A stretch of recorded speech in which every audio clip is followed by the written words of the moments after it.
Hey, hi, we're here today at the Amstel House cooking fire. It's called Hearth cooking. Actually, going to complete two dishes, the apple charlotte and stewed pears. So we'll be going through step by step to prepare each of those dishes once our fire gets going. So hope you'll enjoy.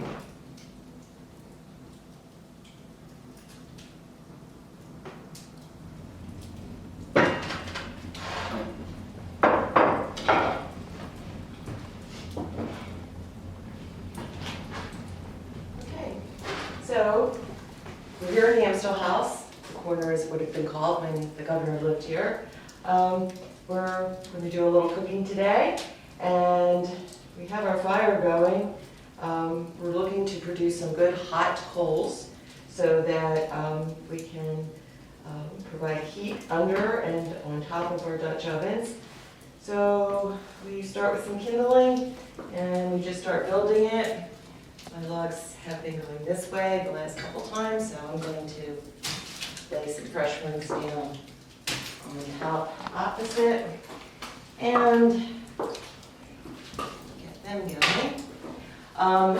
You can see the coals spill a little bit and break the wood apart, so that helps to give us a good supply. We're going to move our butter a little bit closer and start to get that melting. The Dutch ovens are in close so that they are absorbing the heat because metal will conduct the heat. So they're kind of preheating and getting warm, and hopefully that'll help us a little bit as we get our things into the oven. So today we're going to make stewed pears and an apple charlotte. So our pears, I think we'll start with, because that's going to take the most amount of time.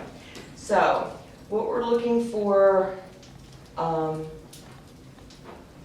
with our pears, one whole, the rest sliced in quarters, and it's going to cook in a port and, well, red wine and sugar. What I'd like to do, though, first is get, let's see,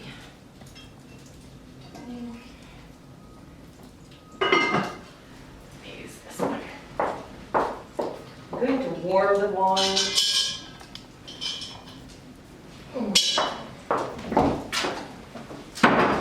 Sugar, start to thicken it up a little bit. So we'll put some sugar in here. Sugar was very expensive. Spices were very expensive. So these would have been items that are meals, dishes that you would not have necessarily had in a working class household. And finish that off with our red wine. So, now we need to get our coals, make a pile. What do you think?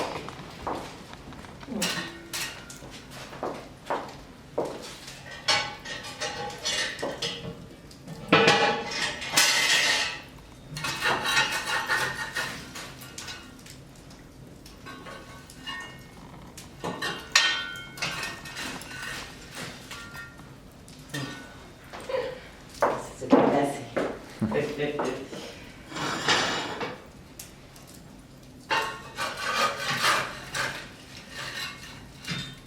One of the things that is kind of hard is to make sure that you have wood cut to the size of your andiron so that you're not having your fire kind of crumple down the middle. But that lets you have access to everything you need fairly easily. All right, wine and sugar going on. All that heats up.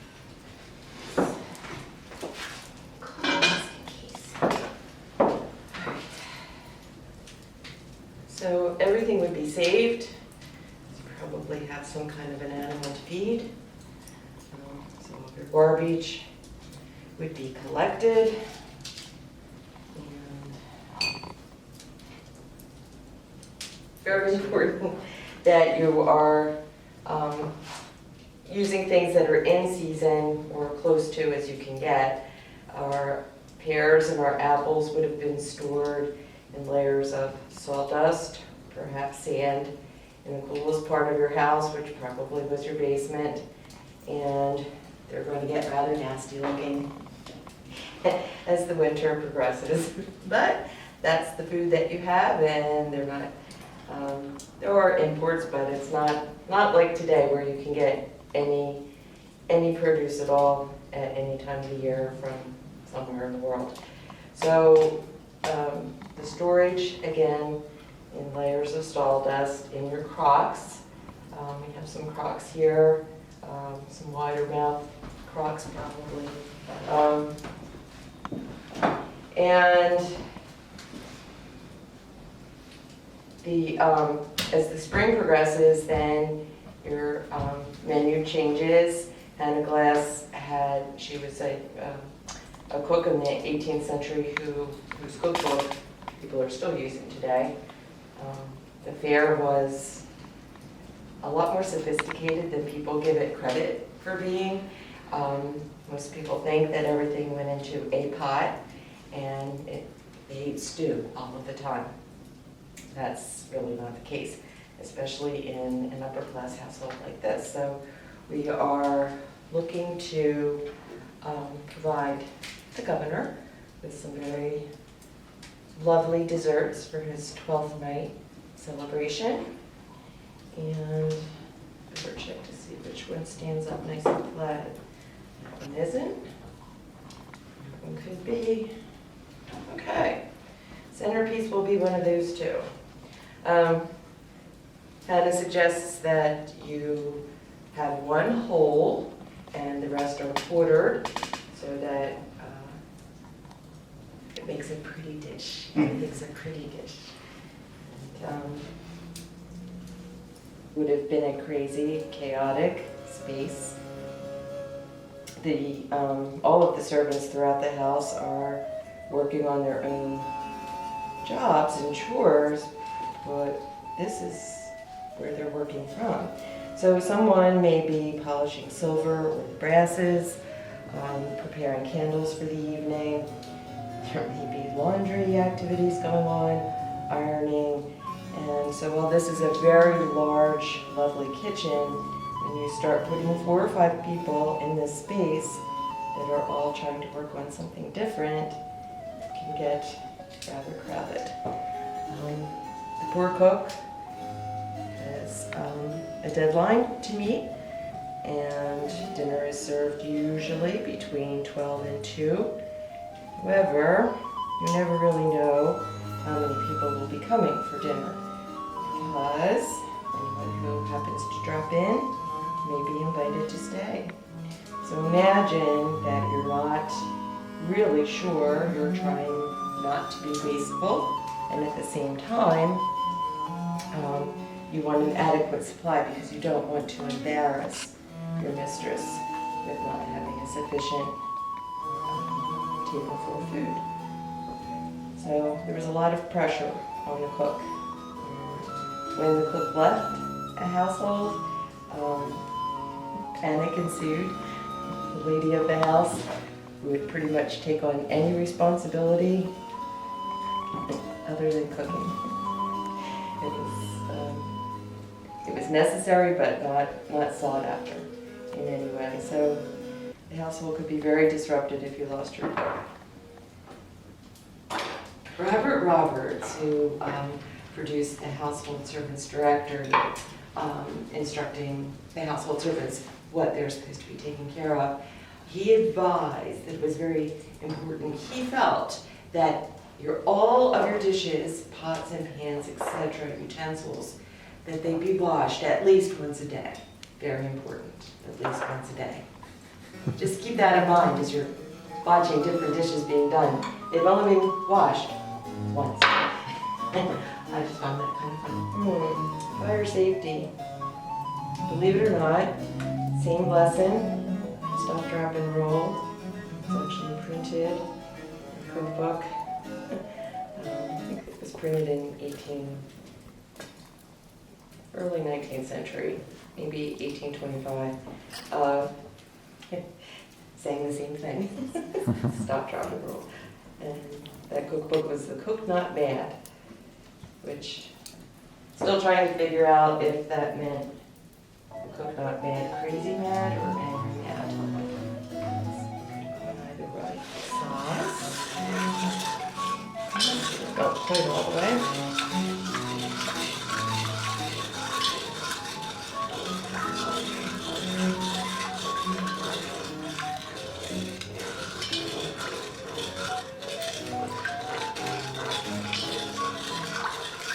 So it's a simple syrup with wine.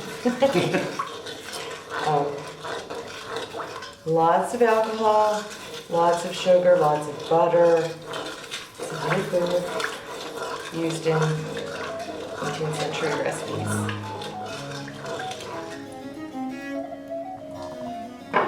Always be careful.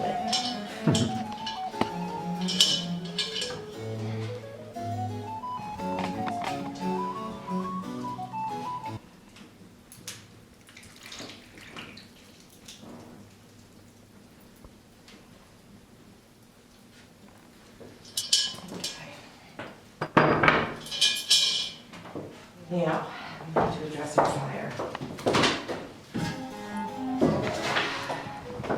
Set up.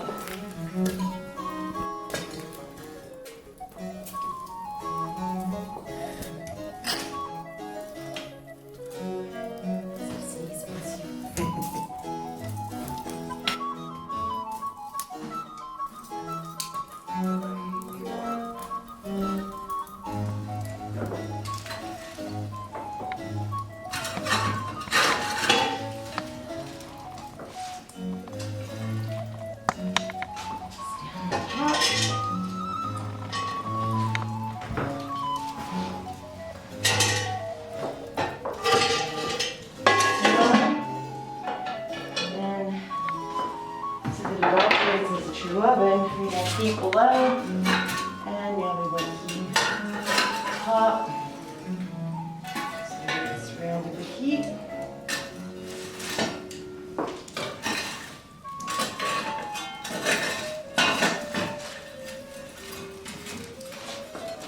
Happy to report the coals are in fact hot. I forgot.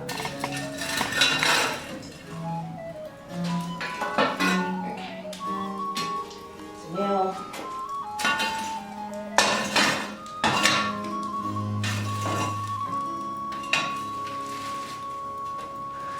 the next thing we're going to make is a charlotte, but before we can do that, we need to have our apples stewed. So, more paring and peeling. Very exciting stuff. Root vegetables, also good at this time of year because they can still be outside. And you can still be harvesting, especially from a raised bed. So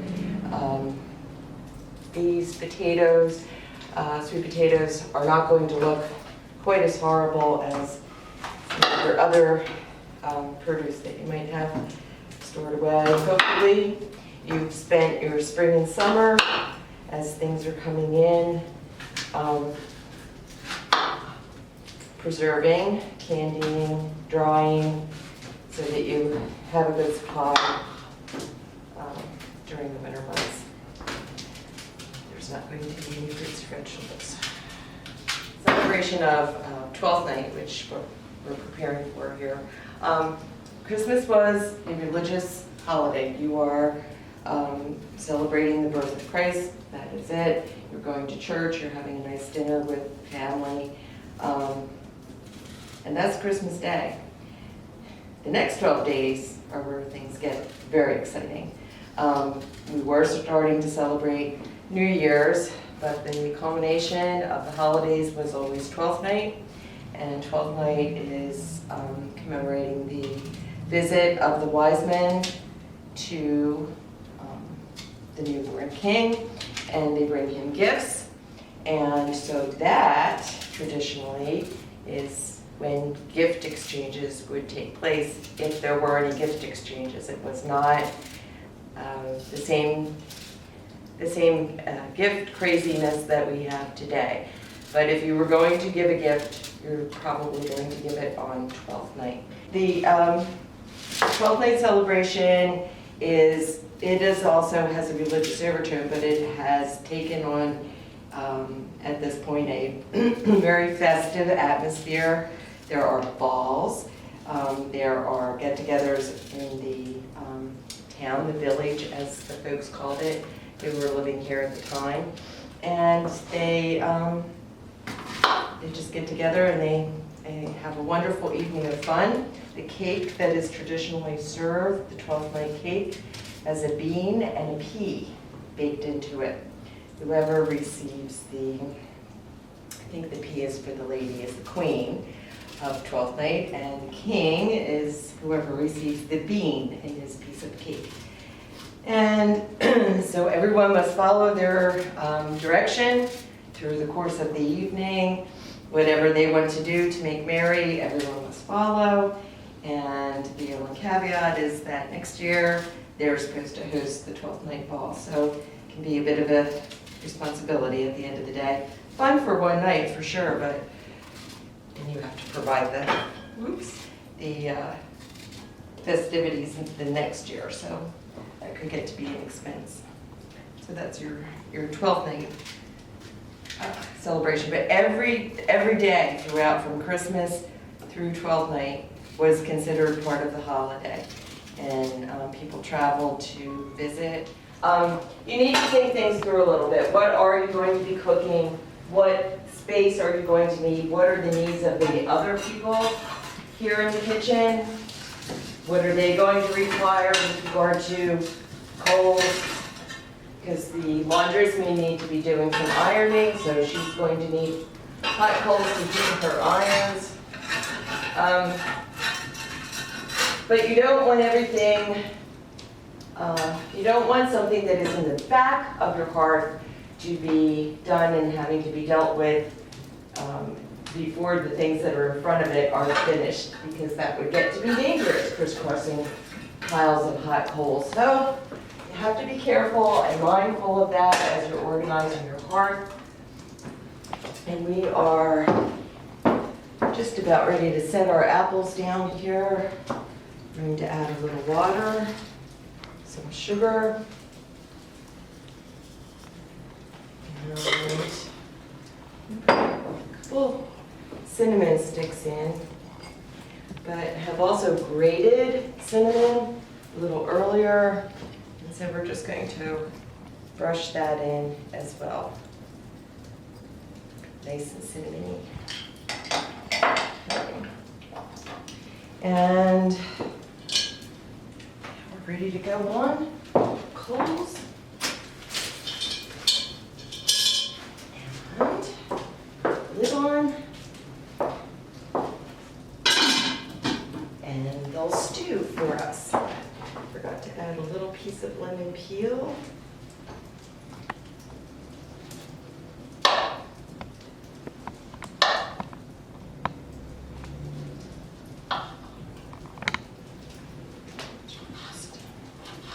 Into little pieces. And so the things that took the longest, after you've had your oven heated up, it is the hottest in the beginning, so you start putting things in that are going to take the longest to bake. And then work your way to real quick, like cookies, or which weren't called cookies, they were called cakes, but they're going to take the least amount of time. So they would go in last.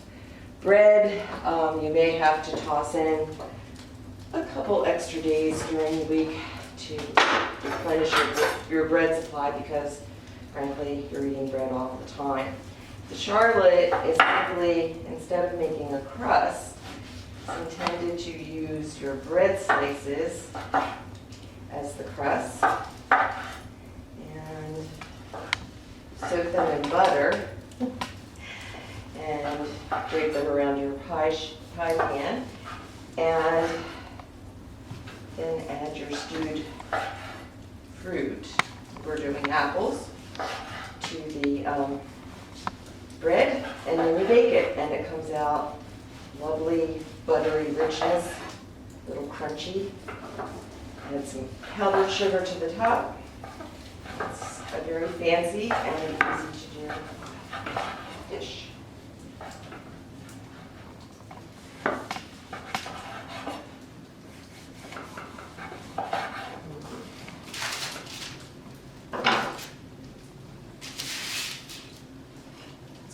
Really warm. I think I'm going to put my bread on this. It's dead and hot. I can put on.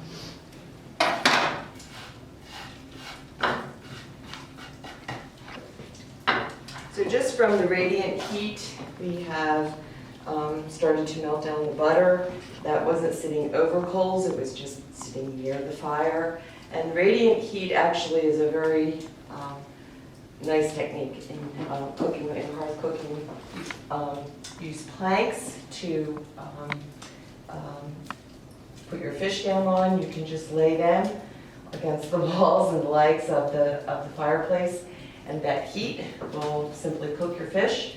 You don't really have to do anything except for flip it over and upside down about halfway through, and it basically cooks itself. There's no attention really required for it. So plank cooking is a very lovely thing. The pots and pans, as we mentioned, get heated just by being in the firebox itself. And so we want to make sure our butter is melted. Let that a little bit more. And then our bread, just going to get dipped down into it. Set on the pie plate. Butter, incidentally. We're very spoiled today. We go to the food store, we get our eggs, we get our butter, we get our cream, we get our milk, and we come home and we cook with a box of Dunkin' Hines. But if you're making a cake in the 18th century, and the first instruction is to cream butter and sugar, you have a lot of work to do before you can accomplish that first task. So you will commence with pounding sugar. Sugar comes in cones. They can be very large, up to 20 pounds. It is hard as a rock, so the sugar would need to be cracked and then rolled so that you have the granulated sugar to use in your recipes. Butter is something that you're going to have to go milk an animal.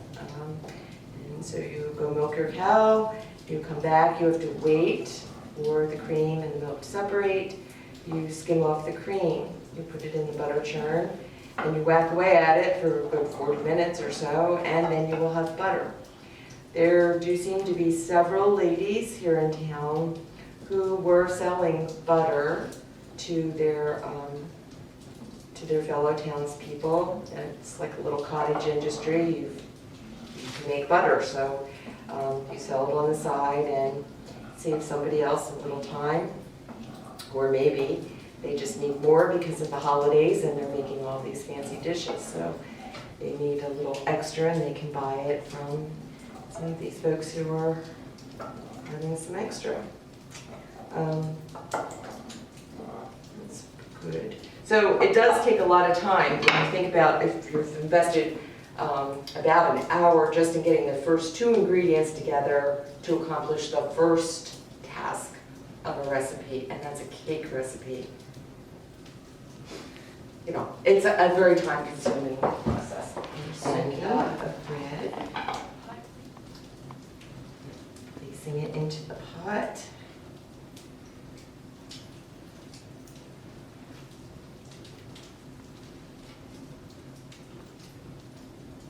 I'd be good right now.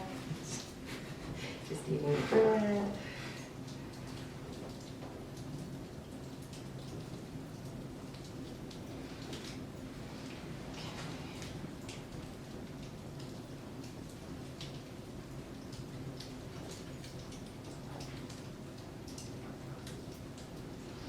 Your apprentices probably are indentured servants who are learning to cook or to be a household servant. And these trades are nice paying jobs for working class. So if you enter a household like this, you can learn a job that will provide an income for you for the rest of your life. We did have slaves here at the house as well. Newcastle's inhabitants seem to run the gamut with regard to servant help. They all seem to have at least one slave, but they also had people who worked for them and received a salary and did not live with them. They went to their own homes each day. They got the most amount of money. And then there were people who would come, would live here, and they also got paid, but not very much because their room and board was considered their pay. And then the indentured servants, which were typically children. All right. That is actually going to be the top of the charlotte, because the apples are going to go in, and then the bottom, when it turns over, will be the top as it goes in to cook.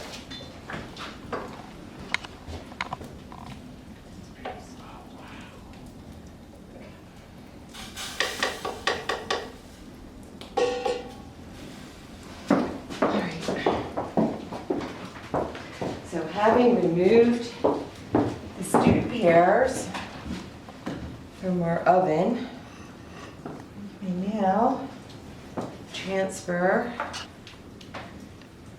to a fancier dish.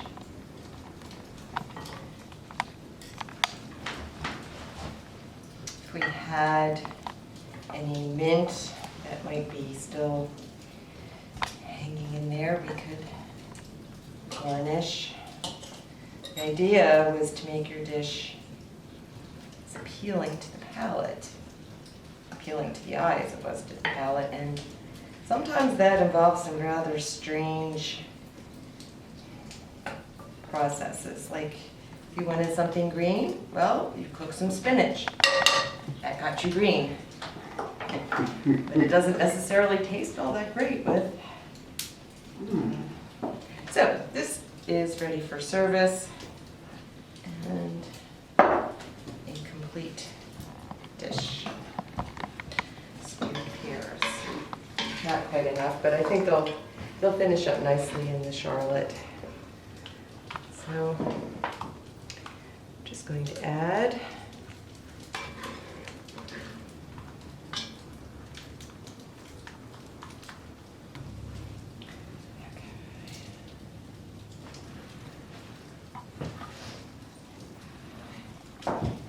one charlotte set in the oven.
Didn't grab on the bottom.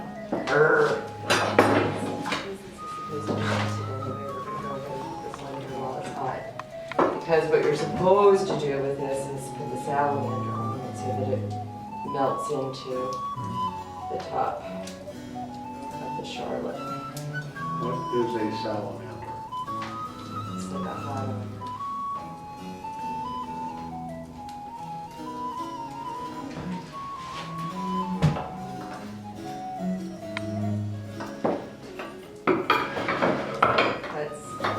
That's like a plywood, theoretically. It is hot, like a plywood, theoretically.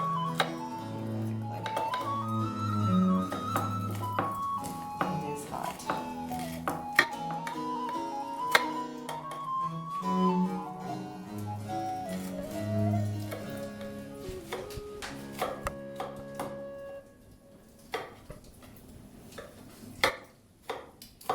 Today we finished off our stewed pears, recipe of Mary Randolph, the Virginia housewife, stewed in wine and sugar, and so it gives it a nice sweet tart kind of a taste.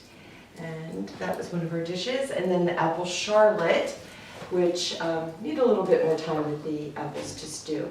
But I hope you enjoyed our cooking, and I hope you'll join us again for some more cooking episodes. Thank you.